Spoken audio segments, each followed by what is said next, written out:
4,400억 원. 이 돈이 지금 뭘 의미하냐면요. 국내 가구 1위 기업인 한샘이 자사주를 소각하는 데 쓰겠다고 한 금액입니다. 네.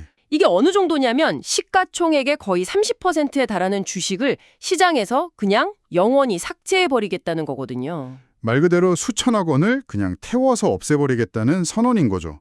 기업이 주주들을 위해 할 수 있는 가장 극적인 선택 중 하나라고 볼 수 있습니다. 맞아요. 그래서 오늘은 바로 이런 국내외 기업들이 판을 어떻게 바꾸고 있는지 그 전략적인 움직임들을 아주 깊숙이 한번 들여다보려고 합니다. 네, 주주 가치를 위해 수천억을 태우는 결단에서부터 AI 시대의 패권을 주기 위해 전력망까지 장악하려는 빅테크의 야망, 그리고 우주와 로봇이라는 아직은 미지의 영역에 조 단위를 베팅하는 승부수까지. 이 개별적으로 보이는 뉴스들 속에 사실은 거대한 흐름이 숨어 있거든요.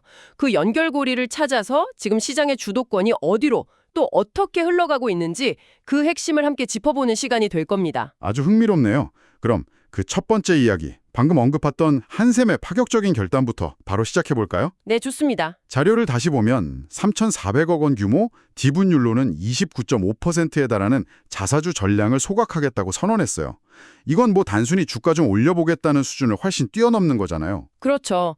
회사의 거의 3분의 1을 그냥 지도에서 지워버리는 수준의 초강수죠. 네. 여기서 가장 먼저 던져야 할 질문은 왜 지금이냐는 겁니다. 자료에도 나와 있지만 이번 결정은 정부의 기업 밸류업 프로그램 기조에 선제적으로 대응한 국내 첫 대형 사례라는 상징성이 아주 커요. 아, 시가총액 1조 원 넘는 기업 중에서는 처음이라고요? 네, 맞습니다. 근데 이게 단순히 정부 정책에 발맞추는 보여주기식은 아닌 것 같고 실질적인 효과도 분명해 보입니다. 주식 수가 줄어드니까요? 효과는 아주 명확하죠. 시장에 돌아다니는 주식 수가 줄어드니 남아있는 주주 한 명 한 명에게 돌아가는 이익의 몫이 커지는 원리입니다. 그래서 주당 순이익, EPS나 자기자본이익률, ROE 같은 핵심 투자 지표들이 자동으로? 예쁘게 개선되는 효과가 나타나는 거군요. 네, 바로 그거죠. 하지만 이 결정의 진짜 속내를 알려면 한 걸음 더 들어가 봐야 합니다. 더 있다고요? 네, 최대 주주인 사모펀드 IMMPE에 아주 정교한 계산이 숨어 있거든요. 흥미롭네요. 단순히 주주들 좋으라고 하는 선의의 결정만은 아니라는 거군요. 보통 사모펀드는 배당처럼 당장 현금을 손에 줄 수 있는 방식을 선호하지 않나요? 그렇죠. 주식을 소각하면 IMMP 주머니에 당장 들어오는 돈은 없는데 이건 뭔가 더 큰 그림을 보고 있다는 신호로 읽히는데요. 정확히 보셨습니다. 바로 그 지점이 핵심이거든요. 자사주를 소각하면 전체 의결권 있는 주식수가 줄어들죠. 네. 그럼 다른 주주들의 지분율은 그대로인데 최대 주주인 IMMP의 지분율은 가만히 있어도 상대적으로 올라가게 됩니다. 아하, 임원 소각으로 IMMP 지분율이 50%를 훌쩍 넘어서게 돼요. 경영권을 아주 안정적으로 확보하는 효과가 생기는 거군요. 바로 그겁니다. 그리고 나중에 회사를 다시 매각할 때도 훨씬 유리한 고지를 점할 수 있게 되고요. 주주가치 제고, 경영권 안정, 미래 매각 경쟁력 강화라는 일석삼조의 노림수. 네, 그런 셈이죠. 한샘처럼 기업이 스스로 움직이는 경우도 있지만 요즘엔 외부의 압박도 무시 못할 수준으로 커졌어요. 맞아요. 올해 코스피가 대형주 위주로만 오르면서 소외됐던 기업들이 많잖아요.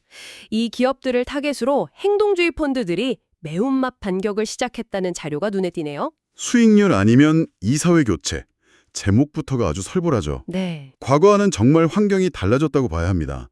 몇 년 전 상법 개정안이 통과되면서 집중투표제나 3% 룰 같은 제도들이 도입됐거든요. 이게 행동주의 펀드들에게는 아주 강력한 무기가 되어주고 있어요. 그 용어들 이름은 들어봤는데 정확히 어떻게 행동주의 펀드에 힘을 실어주는 건가요? 예를 들어 집중투표제는 이사 여러 명을 뽑을 때 주주 한 명이 특정 후보 한 명에게 표를 몰아줄 수 있게 하는 제도예요. 소액 주주들이 힘을 합치면? 네, 자기들 쪽 사람을 이사회에 한 명이라도 보낼 수 있는 길이 열리는 거죠. 3% 룰은 감사 선임 때 대주주 의결권을 3%로 제한하는 거고요. 아하, 이제 이해가 되네요. 예전에는 대주주가 모든 걸 결정했다면 이제는 이런 제도적 무기를 가지고 펀드들이 직접 이사회에 들어가서 목소리를 낼 수 있게 된 거군요. 그렇죠. 얼라인, 라이프, VIP 같은 펀드들이 이미 여러 기업의 지분을 확보해서 이사회 독립성을 높이라거나 자사주를 소각하라고 강력하게 압박하고 있습니다. 이제 여러분께서 어떤 기업에 투자하실 때 단순히 실적만 볼 게 아니라 이 회사가 행동주의 펀드에 타겟이 될 만한 지배구조를 가졌나? 그들의 주주 제한이 받아들여지면 주가가 어떻게 될까? 이런 부분까지도 중요한 변수로 고려해야 하는 시대가 온 겁니다. 주주들의 목소리가 커지면서 기업들의 단기적인 가치 증명에 내몰리는 상황인데 이런 압박 속에서도 기술 기업들은 전혀 다른 차원의 장기전을 준비하고 있군요. 네. 특히 AI 패권 전쟁의 최전선은 정말 흥미로운 소식들로 가득합니다. AI 반도체의 심장, HBM 제조 공정에서 한국 장비 기업들이 세계 시장을 거의 독점하고 있다는 자료가 있어요. 네, 그중에서도 한미반도체라는 기업의 활약이 대단합니다. HBM이라는 게 결국 D램 칩을 아파트처럼 수직으로 계속 쌓아 올리는 거잖아요. 네, 그렇죠. 그때 쓰는 핵심 장비가 바로 TC 본더인데 이 시장에서 한미반도체의 점유율이 무려 71.2%에 달합니다. 71.2%요? 거의 독점이라고 봐야겠네요. 압도적인 세계 1위죠. 근데 자료를 보니까 더 놀라운 건 다른 한국 기업들까지 합치면 전체 점유율이 90%에 육박한다는 거예요. 와, 이건 뭐 전 세계 모든 AI 반도체 기업들이 칩을 만들려면 한국 장비 회사에 줄을 서야 한다는 얘기잖아요. 정확한 표현입니다. 이 TC 본도라는 장비가 아주 미세한 열과 압력을 가해서 머리카락보다 얇은 칩들을 오차 없이 쌓아 올려야 하는 정말 극도의 정밀함이 요구되는 기술의 집약체거든요.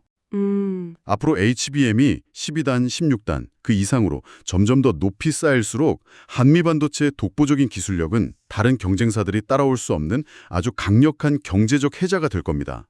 시장에서는 벌써 다음 세대 기술인 하이브리드 본도 이야기가 나온다고 하던데 이건 또 다른 개념인가요? 네, 이건 기술의 차원이 아예 다른 이야기입니다.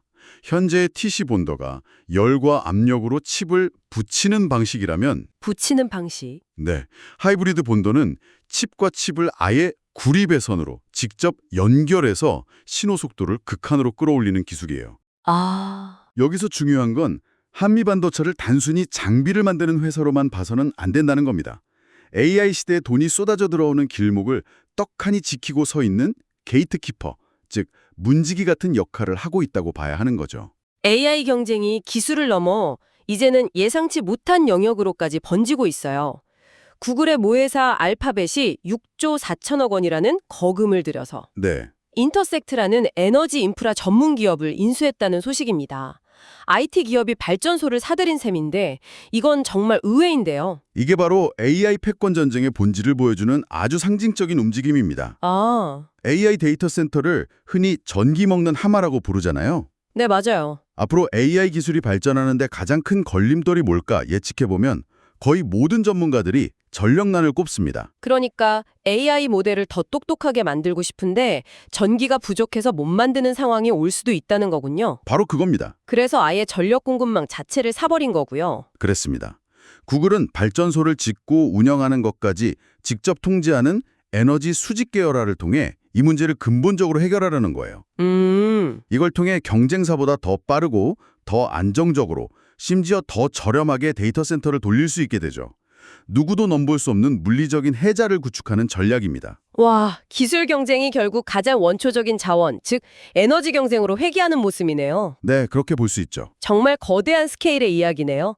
전력을 지배하는 자가 AI를 지배한다. 이 말이 현실이 되고 있는 거군요. 맞습니다. 그런데 이렇게 현실에 발을 딛고 인프라를 장악하는 경쟁이 있는가 하면 아예 우리의 상상력 넘어 저 우주를 무대로 훨씬 더 큰 그림을 그리는 기업도 있습니다. 스페이스X 이야기군요. 네, 바로 스페이스X 이야기인데요.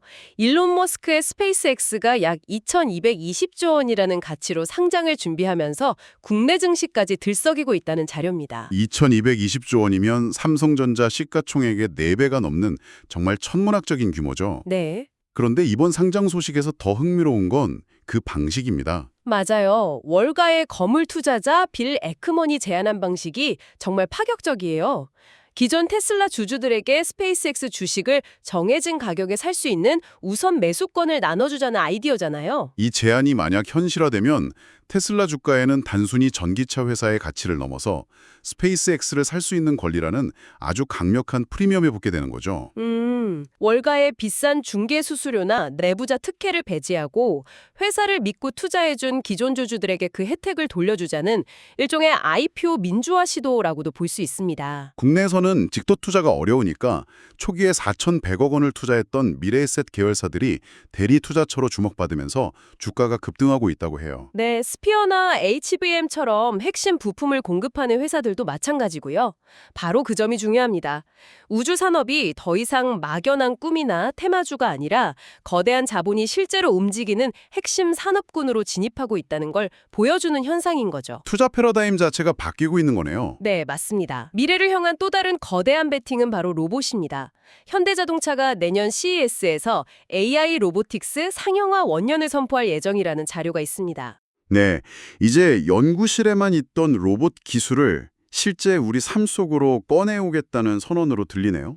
특히 이번 함사에서 보스턴 다이내믹스의 차세대 휴머노이드 로봇 아틀라스의 실물이 최초로 공개된다는 점이 정말 기대되는 부분입니다. 아, 그 로봇이요? 기존에는 유압식으로 움직여서 좀 둔탁한 느낌이 있었는데 완전히 전동식으로 바뀌면서 훨씬 더 유연하고 인간에 가까운 어쩌면 인간을 뛰어넘는 움직임을 보여줄 것으로 예상돼요. 단순히 신기한 로봇 하나 보여주는 걸 넘어서는 의미가 있겠죠.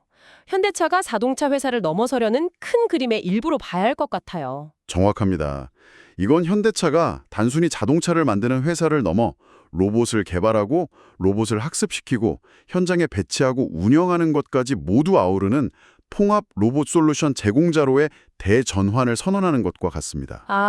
데이터로 공장 전체를 최적화하는 소프트웨어 정의 공장 비전과 맞물려서 아틀라스나 스팟 같은 로봇들이 산업 현장과 우리 일상을 바꾸는 거대한 로보틱스 생태계를 구축하겠다는 청사진인 거죠. 이제 산업의 지형도 자체가 격변하는 모습들도 한번 살펴보죠.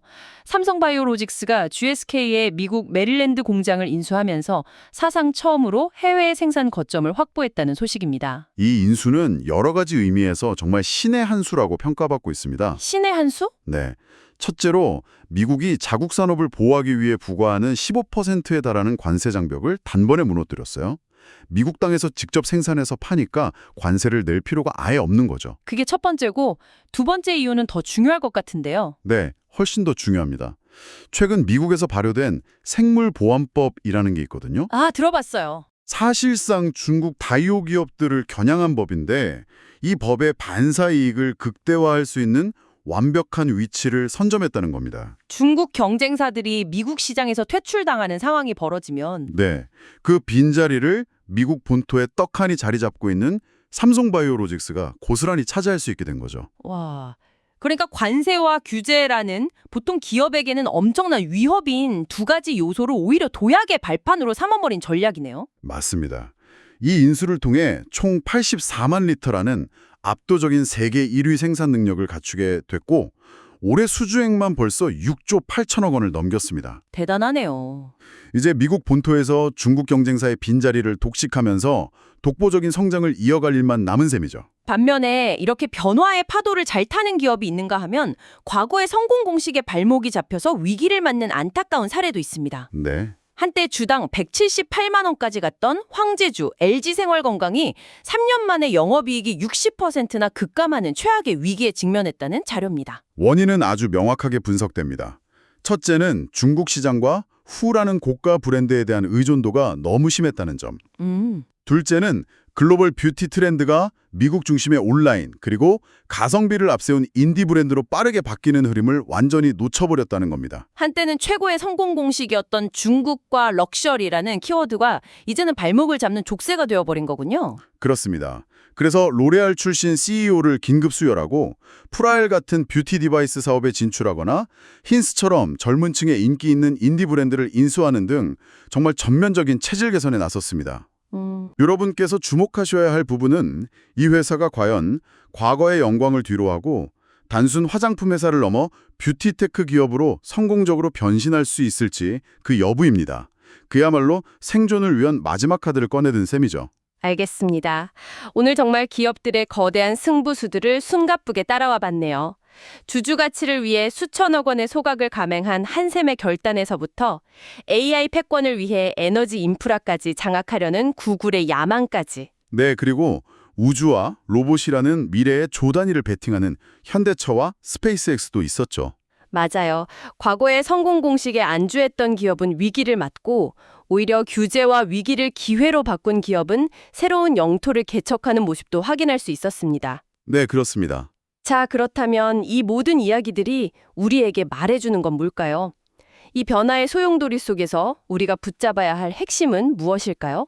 오늘 다룬 이야기들을 관통하는 하나의 질문을 던져볼 수 있을 것 같아요. 네. 우리는 수십 년 뒤를 내다보는 우주 로켓과 AI 공장에 대한 천문학적인 투자를 받고요. 동시에 당장의 주주 가치를 위해 회사 지분의 3분의 1을 그냥 없애버리는 결정도 받습니다. 시간의 관점이 정말 극과 극이네요. 아주 먼 미래와 바로 오늘, 현재. 바로 그 지점입니다. 그렇다면 10년, 20년 뒤를 내다보는 거대한 미래 비전에 대한 투자와 오늘 당장 내 주머니에 구체적인 가치를 돌려주는 것 사이에서 과연 기업의 진정한 가치는 어디에서 나오는 걸까요? 이 질문을 여러분께서 한번 깊이 생각해 보실 화두로 남겨두겠습니다.